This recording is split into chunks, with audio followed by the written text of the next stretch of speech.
გამარჯობა. დღეს შევღებავთ კვერცხებს. ოღონდ ყოველგვარი ქიმიური საღებავების გარეშე. რადგან აღდგომის ბრწყინვალე დღესასწაული გვიახლოვდება და ამ პერიოდში ძალიან ხშირი არის კვერცხის ქიმიური საღებავებით დამუშავების შემთხვევები, დღეიდან მე შემოგთავაზებთ სერიებს თუ როგორ შევღებოთ კვერცხი, მათ შორის ფერადად ყოველგვარი ქიმიური საღებავის გარეშე. იმისთვის რომ კვერცხს ჰქონდეს ერთგვაროვანი ფერი, მოვაშოროთ აღნიშვნები, ამისთვის გამოვიყენე ვაშლის ძმარი და დამერწმუნოთ ძალიან მარტივად შორდება. შემდგომ ძალიან მნიშვნელოვანი არის კვერცხი კარგად გავრეცხოთ.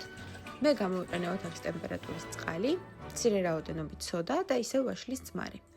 მიღებულ სითხეში კვერცხი გავრეცხოთ სათითაოდ ძალიან კარგად და ამის შემდგომ უბრალოდ გავამშრალებთ.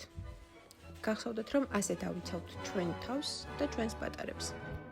ამ ვიდეოში კვერცხის შესახებად გამოვიყენებთ იასამნისფერ კომპოსტოს, რომელიც დღესდღეობით თითქმის ყველგან ძალიან მარტივად არის ხელმისაწვდომი. იმისთვის, რომ დავასტიმულიროთ საღებავის კარგი ფერი, კომპოსტო დავჭრათ წვრილ ნაჭრებად და დავდგათ ცეცხლზე მოსახაშად. ამ ვიდეოში მომზადებული კვერცხი არ იქნება უბრალოდ შეღებილი, მას ექნება გარკვეული ორნამენტები, რისთვისაც გამოვიყენებთ ხახვის ფუჩეჩს და თეთრ ქაღალდს. ხახვის ფუჩეჩს და თეთრ ქაღალდს დავჭრით წვრილ ნაჭრებად.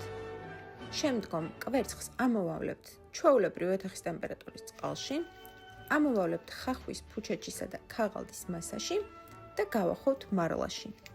ხარშვის დროს მარლის გახსნის პრევენციისთვის შემოვახვევთ ძაბს და შევკრავთ ძალიან კარგად. იმისთვის, რომ ხარშვის დროს ზედმეტი ადგილი არ წაიღოს, შეგიძლიათ მარლას ზედა ნაწილი უბრალოდ მოაჭრათ და ამ ფორმით მოამზადოთ იმდენი კვერცხი, რამდენიც გაგიხარდებათ. ამასობაში ცეცხლიდან გადმოვდგათ ძალიან კარგად ადუღებული და მოხარშული იასამნისფერი კომპოსტო და მიღებულ მასაში შეგვიძლია სათითაოდ მოვათავსოთ კვერცხები.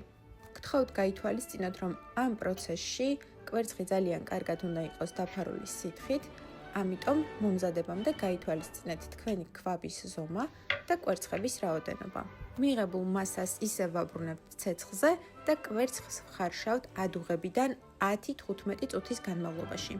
შემდეგ ვტოვებთ ამ მასაში მთელი ღამის განმავლობაში და დილას ესეთ არაჩვეულებრივ ქიმიური საღებავებისგან დაცლილ კვერცხს მიიღებთ.